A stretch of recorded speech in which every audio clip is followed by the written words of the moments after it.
नमस्कार, मैं हूं अभिषेक त्यागी। ऋतुराज गायकवाड़, क्या ऋतुराज गायकवाड़ के साथ कोई खेल हो रहा है? क्या ऋतुराज गायकवाड़ के करियर को खत्म किया जा रहा है? क्या ऋतुराज गायकवाड़ को लेकर बीसीसीआई चुपचाप कोई प्लान बना रहा है?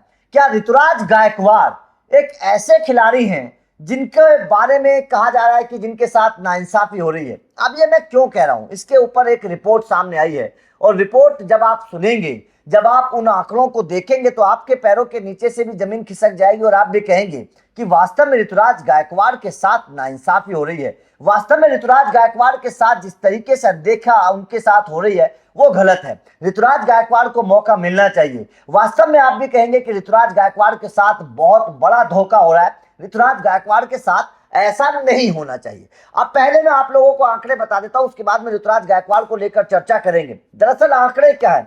सबसे पहले ऋतुराज गायकवाड़ को मौका कहां दिया गया? एशियन गेम्स में ऋतुराज गायकवाड़ को कप्तान बनाया गया। एशियन गेम्स में ऋतुराज गायकवाड़ गए, वहां पर टीम इंडिया को गोल्ड जिताया, उसकी तारीफ हुई, बेहतर कप्तान की चर्चा हुई। ऋतुराज गायकवाड़ को सीएसके ने इनाम दिया, अपना कप्तान बनाया, धोनी ने उनको पास किया, चेन्नई के कप्तान बन गए। तो पहले एशियन गेम्स में कप्तान बने, फिर चेन्नई के कप्तान बने। उसके बाद में ऋतुराज गायकवाड़ की कप्तानी का और जलवा देखने को मिला। बीसीसीआई ने भी उनकी ताकत को समझा। ऋतुराज गायकवाड़ को महाराष्ट्र का कप्तान बना दिया गया घरेलू क्रिकेट में। ऋतुराज गायकवाड़ ने वहां भी बल्ले से और कप्तानी के तौर पर बढ़िया परफॉर्मेंस किया। उसके बाद में ऋतुराज गायकवाड़ एक कदम और आगे बढ़े। ऋतुराज गायकवाड़ को दिलीप ट्रॉफी में कप्तान बना दिया गया। वहां पर भी ऋतुराज गायकवाड़ का परफॉर्मेंस उनकी टीम का कप्तानी का उनके बल्ले से बेहतर रहा। अब ऋतुराज गायकवाड़ को ईरानी कप में रेस्ट ऑफ इंडिया का कैप्टन बना दिया गया है। कुल मिलाकर बात साफ क्या है कि पिछले 2-2.5 साल में अगर आप ऋतुराज गायकवाड़ को घरेलू क्रिकेट में देखेंगे तो ऋतुराज गायकवाड़ एज ए खिलाड़ी नहीं खेल रहे हैं, वो एज ए कैप्टन खेल रहे हैं। उनको कप्तानी दी जा रही है, उनको जिम्मेदारी दी जा रही है और उस जिम्मेदारी को ऋतुराज गायकवाड़ भली भांति निभा भी रहे हैं। तो अब सवाल ये खड़ा होता है कि जिस खिलाड़ी को पिछले 1.5-2 सालों से बीसीसीआई घरेलू क्रिकेट में लगातार कप्तान बना रही है, उस खिलाड़ी का नंबर टीम इंडिया में क्यों नहीं आ रहा? उस खिलाड़ी को टीम इंडिया में मौका क्यों नहीं मिलता? प्लेइंग 11 से वो खिलाड़ी बाहर क्यों रहता है?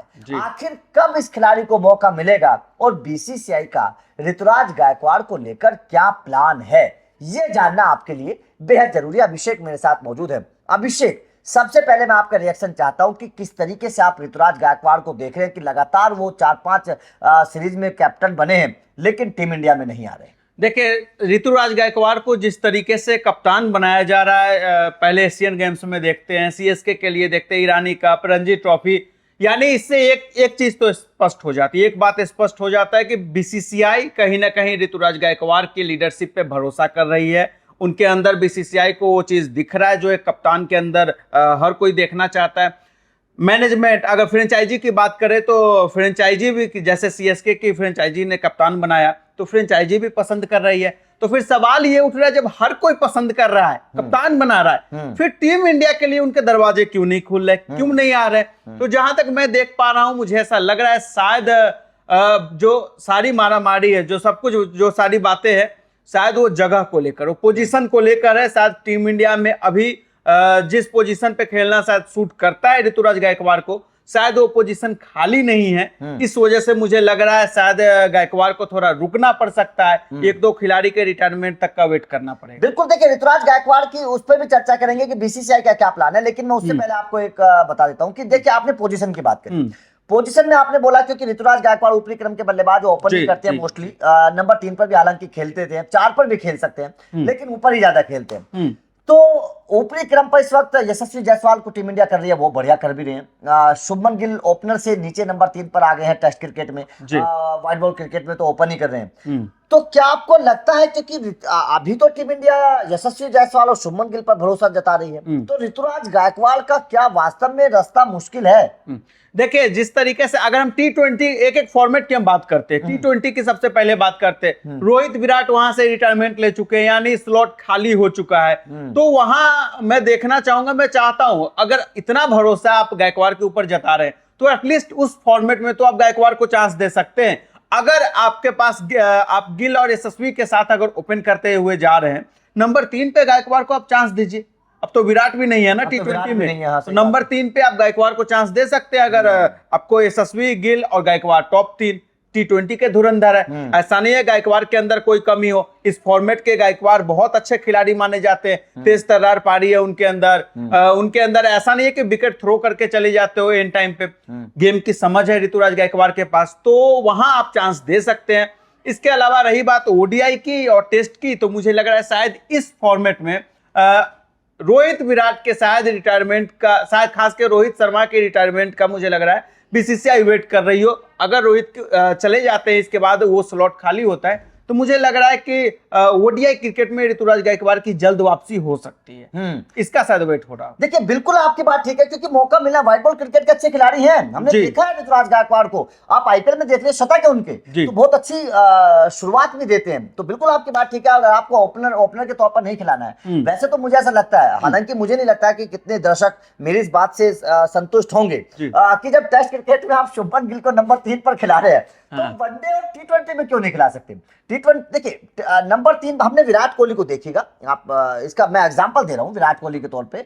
विराट कोहली T20, वनडे और टेस्ट में नंबर 3 पर खेले, लंबे वक्त तक खेले, बड़े खिलाड़ी हैं, ऐसा नहीं है कि बड़े खिलाड़ी और सबसे ज्यादा शतक लगाए, तो ऐसा नहीं है कि नंबर 3 पर आकर शतक नहीं लगाए जा सकते, ऐसा नहीं है कि नंबर 3 पर आकर सुटेबल जगह होता है, सबसे अच्छी जगह भी है। अगर ओपनिंग के बाद कोई दूसरा सबसे बेस्ट जगह है वो तो नंबर 3 है, और बहुत सारे मौके भी मिलते हैं नंबर 3 वाले खिलाड़ी को। तो मेरा ऐसा मानना है, हालांकि मैं दर्शकों से भी जानना चाहता हूं कि आपका क्या मानना है, मैं चाहता हूं कि विराट कोहली को शुभमन गिल को तीनों फॉर्मेट में नंबर 3 पर कर दीजिए, और आप ऋतुराज गायकवाड़ और यशस्वी जायसवाल लेफ्ट राइट कॉम्बिनेशन भी बन जाएगा, दोनों अच्छे खिलाड़ी भी हैं, एक तेज खेलेगा तो ऋतुराज गायकवाड़ थोड़ा सा दिमाग से खेलते हैं, संभल कर खेलते हैं, पारी को बनाना जानते हैं, तो एक अच्छा कॉम्बिनेशन बन जाएगा, मेरा ये मानना है। रोहित के रिटायरमेंट के बाद अगर मैं ओडीआई की बात करूं, मुझे लग रहा है शायद ऋतुराज गायकवाड़ और यशस्वी जायसवाल ही आपको ओपन करते दिखाई देंगे, नंबर 3 शुभमन गिल ही होंगे।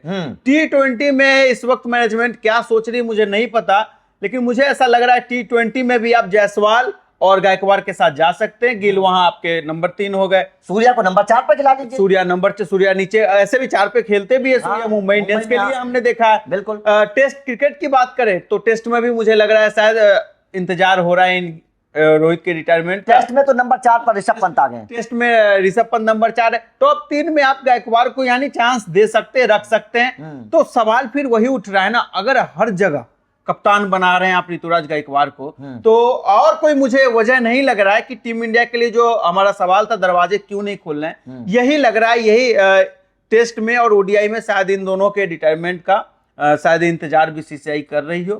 लेकिन T20 में क्यों गायकवाड़ अब तक नहीं आए, उनकी नजर में नहीं आए, ये समझ से बाहर है। नहीं बिल्कुल, देखिए बहुत अच्छा और बहुत बड़ा सवाल, और मैं जानना चाहता हूं कि आप लोगों का इस पर क्या मानना है कि ऋतुराज गायकवाड़ एक अच्छे सुलझे बल्लेबाज हैं, ऐसा नहीं है कि बहुत कम, मैं तो बोल रहा हूं कि अगर आप देखें तो ऋतुराज गायकवाड़ का स्ट्राइक रेट शुभमन गिल से बेहतर होगा T20 में, अगर मैं गलत नहीं हूं ऋतुराज गायकवाड़ का बेहतर स्ट्राइक रेट होगा, लेकिन उसके बावजूद ऋतुराज गायकवाड़ को मौका नहीं मिल रहा है, जबकि T20 में तो अभिषेक ने सही बोला कि जगह भी खाली हो गई है, 2 खिलाड़ी सीनियर, तो अब बल्कि मैं तो बोल रहा हूं 3, रविंद्र जडेजा भी जा चुके हैं, तो 3 खिलाड़ी तो आपके जा ही चुके हैं, तो आप वहां पर तो ऋतुराज गायकवाड़ को प्लेस कर सकते थे, वहां पर तो ऋतुराज गायकवाड़ को आप सेट कर सकते थे, आप टीम की प्लेइंग 11 वहां पर बना सकते हैं, ऋतुराज गायकवाड़, यशस्वी जायसवाल, शुभमन गिल, नंबर 4 पर आप सूर्या को ले लीजिए, हार्दिक तो टीम इंडिया में क्या लग रहा है, अगर गायकवाड़ के बारे में सोच भी नहीं रही है T20 फॉर्मेट में बीसीसीआई, क्या कहीं तिलक वर्मा तो नहीं उनका जगह खा रहे हैं? देखिए तिलक वर्मा को भी रेगुलर मौका नहीं मिल रहा है, सवाल तो यही है कि चलिए तिलक वर्मा को रेगुलर मौका मिले, तिलक वर्मा को भी रेगुलर मौका नहीं मिल रहा है, तो यही तो प्रॉब्लम है कि अभी तक T20 में हमारी प्लेइंग 11 आने वाले T20 विश्व कप में क्या होगी, अभिषेक यही तय नहीं हुआ है, जबकि टीम इंडिया को अभी से वो तैयारी कर देनी शुरू, ये हर बार का रहा है, ये बीसीसीआई का हर बार का रहा है, हम देर कर देते हैं, अपना स्क्वाड डिसाइड करते करते, फाइनल करते करते हमेशा चूक हो जाती है, हम देर कर देते हैं और उस देर का खामियाजा हमें भुगतना पड़ता है। ये इस बार शुक्र मनाइए, रोहित विराट जैसे सीनियर प्लेयर आपकी टीम में थे, बुमराह थे, आपकी टीम यहाँ पे वर्ल्ड कप जीतने में कामयाब रही है, नहीं तो T20 वर्ल्ड कप में हमेशा टीम इंडिया इसीलिए अपनी स्क्वाड चुनने में देर कर देती है, थोड़ा पहले जगना पड़ेगा इनको। अपने जैसे हम बात करते हैं ऑस्ट्रेलिया न्यूजीलैंड को देखते हैं, वो फोकस्ड होते हैं, साल भर पहले उनकी एक स्क्वाड तैयार हो जाती है, हमारा उसी खिलाड़ी को मौका देते हैं तो खेलने वाला हो। जी, जो खेलने वाला है, हमारा आज खेल रहा है, 2 महीने बाद पता नहीं वो कहां गायब हो जाएगा, वो खिलाड़ी पता भी नहीं चलता। तो हम जो कहते हैं ना, बैकअप हम रेडी नहीं कर पाते हैं, हम सालों साल एक्सपेरिमेंट ही करते रह जाते हैं। बिल्कुल बिल्कुल, ये बात ठीक है अभिषेक की। तो आपका इस खबर पर क्या कहना है? ऋतुराज गायकवाड़ को आप किस तरीके से देखते हैं? क्या आपको लगता है कि गायकवाड़ के साथ गलत हो रहा है? क्या आपको लगता है कि गायकवाड़ को T20 में आ जाना चाहिए? क्या आपको लगता है कि ओपनर के तौर पर गायकवाड़ को फिक्स कर देना चाहिए जिस तरीके के वो खिलाड़ी हैं? कमेंट करके बताइएगा। वीडियो अच्छी लगी हो तो लाइक और शेयर जरूर करिएगा, चैनल को सब्सक्राइब करिएगा क्योंकि अपडेट मिलते रहेंगे। Thank you very much.